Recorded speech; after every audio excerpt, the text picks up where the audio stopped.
मैं भी दादा को इतनी देर से यही समझाने की कोशिश कर रहा था, लेकिन वो समझने के लिए तैयार ही नहीं है। वहीनी ने उसके दिमाग में इतनी सारी बातें भर दी है कि उसे सच्चाई सुननी नहीं है।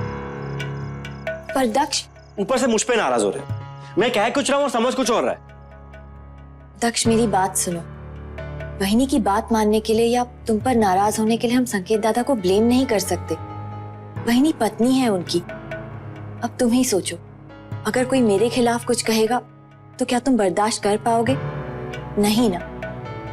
बस इसीलिए वो उन्हें प्रोटेक्ट करने की कोशिश कर रहे हैं। लेकिन दक्ष पता नहीं क्यों, शायद इस बार पूरी गलती वहीनी की ना हो। देखो नैना, बेवजह वहीनी की साइड लेने की कोशिश मत करो, ठीक है? मुझे भी पता है वाइफ और हस्बैंड का क्या रिलेशन होता है। अब तुम उसकी आड़ में आके सच्चाई को नहीं छुपा सकती। बस अब बहुत हो गया, अब और बर्दाश्त नहीं हो सकता। हाँ दक्ष, मैं तो बस ये कहना चाहती थी कि... क्या कहना चाह रही हो तुम?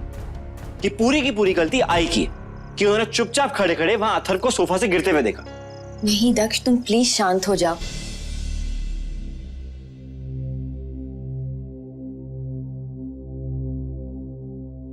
रोहिणी बेटा,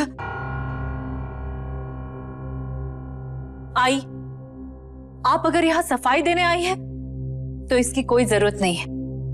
रोहिणी बेटा, मेरी बात तो सुन। वही तो मैं तुमसे कहने आई हूँ। वो जो कुछ भी हुआ उसके लिए मैं बहुत शर्मिंदा हूँ। बेटा मैं तुमसे माफी... आपके माफी मांगने से या शर्मिंदा होने से अथर्व का गिरने का रिस्क कम तो नहीं हो जाता ना। आई, अच्छा हुआ कि मैं वहां थी, संकेत वहां थे। अगर अथर्व को कुछ हो जाता तो मुझे समझ में नहीं आ रहा है कि आपने ऐसा क्यों किया। बेटा वही तो मैं कहना चाहती हूँ, तो मेरी बात तो सुन लो। बेटा वो मेरे हाथ में ना एसिड की...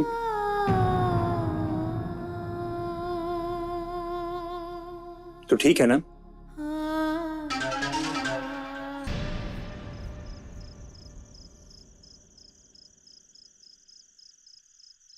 कोई नहीं मिला तो फिर बेड पे गुस्सा उतारने लगे दक्ष।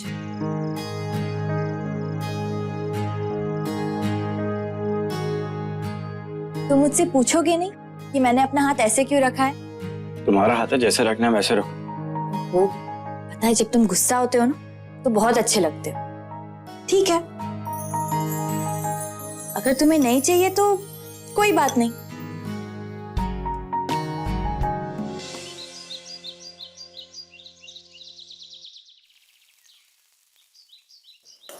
अरे आराम से आई।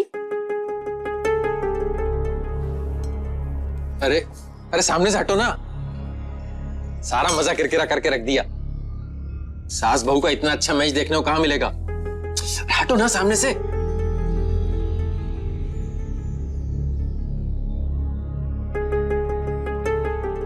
माहौल खुशनुमा, मौसम सामान्य, पोहे के अंदर सास की मुस्कुराहट का झोंका।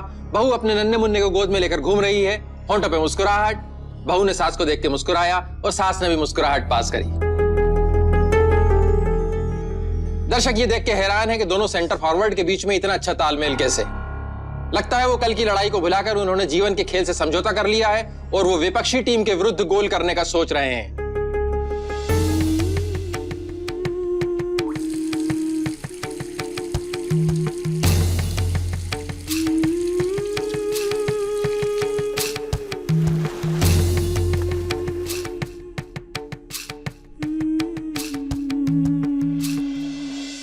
अरे क्या खाली फोकट में तुम लोग इतनी मनोरंजन कमेंट्री सुनते रहे।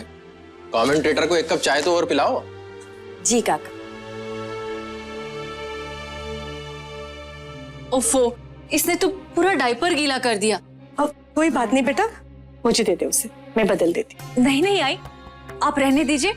आप यहाँ का काम खत्म कीजिए, डायपर मैं बदल दूंगी। वैसे भी अथर्व की मालिश भी तो करनी है ना हमें।